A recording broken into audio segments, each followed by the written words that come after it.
Hi, and welcome to the Business of Being a Virtual Assistant. I'm your host, Tiffany Parson, and you're watching and listening to episode number 213.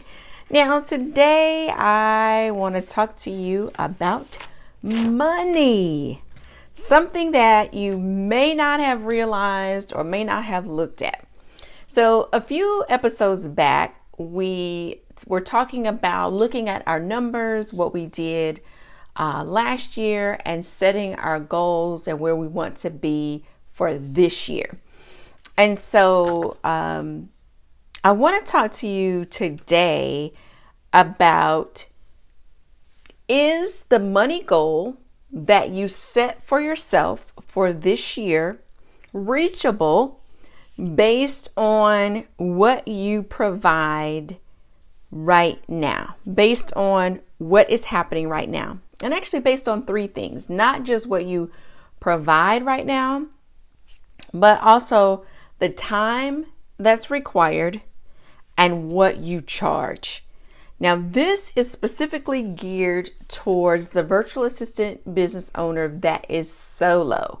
You are your team. You are doing everything. And so looking at your numbers, are your financial numbers, is that reachable based on the services you offer right now, the amount that you charge right now, and the time that you are available to do this? What got me thinking about this was, first I was going to, dive into talking about what it takes to make six figures, which made me reflect on my journey to making that much. And I can remember when I made about 10,000 in a month, and what all it took. I was running my business by myself, doing everything. And what that looked like when I was doing everything, but the money was coming in. In all honesty, I was working around the clock. I was working around the clock, trying to meet everybody's deadline, not taking care of myself, but making sure my clients were taken care of. Needless to say, it did not last. You can only go so far running, 100 miles an hour, no rest. That can only last for so long. The flip side of that is, beforehand, when you set your income goal, something may be reachable based on the service that you provide and what you're charging, but you may not have enough time to do it as a one-person business.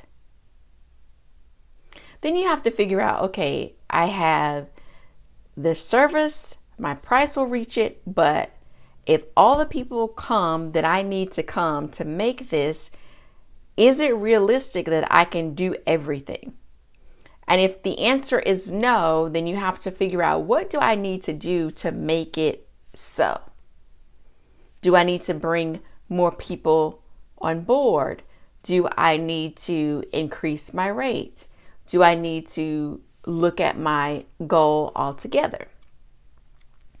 Let's say that you have the time, but when you calculate it, and I feel like this is probably where most people fall, you have the time, the services are fine, but what you're charging, you will have to have way too many clients in order to reach that goal.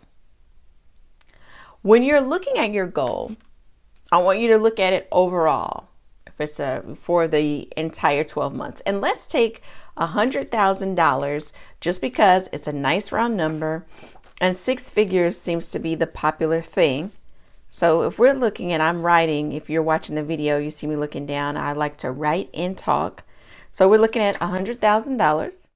And so if we're looking at $100,000, and we divide this by 12 months. What does that come to? So you take this 100,000 divided by 12. More than likely, it's like, if I remember correctly, $8,833. Somewhere in there, might be a little more, a little less. I'm going off of memory because I completely did not bring a calculator to our podcast today. But anyway, so let's just say it's $8,833 to get to close to our 100,000. So are the services that you're providing, are they going to match this number? If you're offering a service and you're still charging an hourly rate, that's going to be difficult to get to that point unless you are, charging, $100 an hour or what have you. But if you've got a flat rate, it makes it easier to calculate how many clients if you're working with a flat rate. Another reason why I emphasize to charge a flat rate versus hourly. We cannot determine the number of hours it's going to take us to do something, because when you start out, it's going to take you longer. No matter what you're doing, it's going to take you longer because it's a new client, maybe a new system. Once you get used to it, you'll zip right through things. So flat rate is so much better. But if you've got a flat rate, and I want you to look at it in a flat rate, is figuring out how many clients are needed based on that rate. So take the number one package that you're currently selling. And if you don't have a package, take the number one service that you're currently selling and look at your flat rate and pull out your calculator and figure out how many clients is required for me to get to this number. And our example is 100,000 for the year, but that might not be your goal. Your goal might be to make what you're making on your job. Maybe that's 50,000, 40,000, I don't know. But look at what you're making, what you want to make for the year, where you divide that by 12, and then look at your top package or your top service. What is that flat rate amount? And divide it by that number. And that is going to give you how many clients you need in order to reach this. Then you'll be able to answer the question, can I realistically accomplish this based on my service package, what I charge for my service package, and the time I have available to do this? And when you're looking at your time, it's not just, okay, I work a full-time job and then the time I have afterwards. No, there are other things that you're responsible for. If you're working full-time, you also have work to do at home. You may have things to do for your family. So realistically, look at your time. If your time is just the weekend, then you're looking at a Saturday, a Sunday, and Sunday. So be realistic about the time.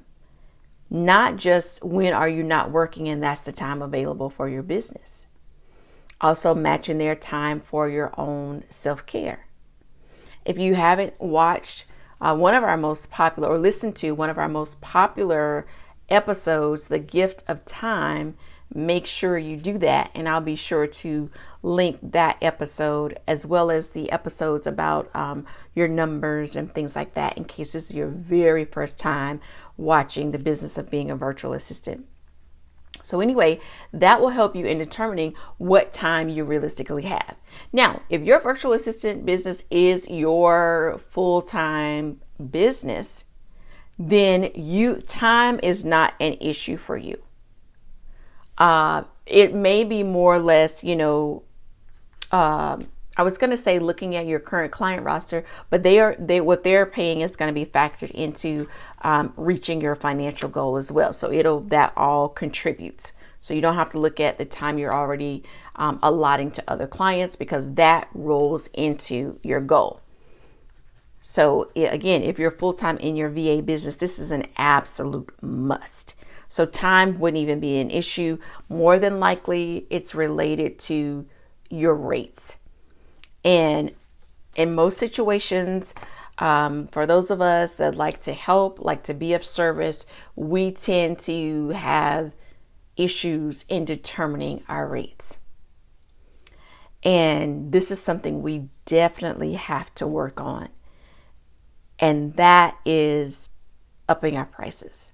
Not just for the sake of upping our prices, but looking at all of our expenses and all that goes into it and everything that we bring and what we're giving to our clients in determining our rates. So anyway, that is all I want you guys to look at for today. And that is just looking at whether or not your money goal is reachable based on the service that you're offering, how much you charge, and the time you currently have. I want to thank you so much for watching this episode. I look forward to hearing from you in the comments over on our Facebook page. Head on over to facebook.com/TBBVA. That stands for the Business of Being a Virtual Assistant. And if you'd like to get updates on what's happening in our VA business community, you want to be the first to know about the podcast episodes and anything else that's coming up, make sure you're on our VIP email list. If you text the numbers 33777, the word is VA Start, and it's all together. That stands for Virtual Assistant Start. That will get you on the email list. Thanks again for your time. You have a wonderful and fabulous day.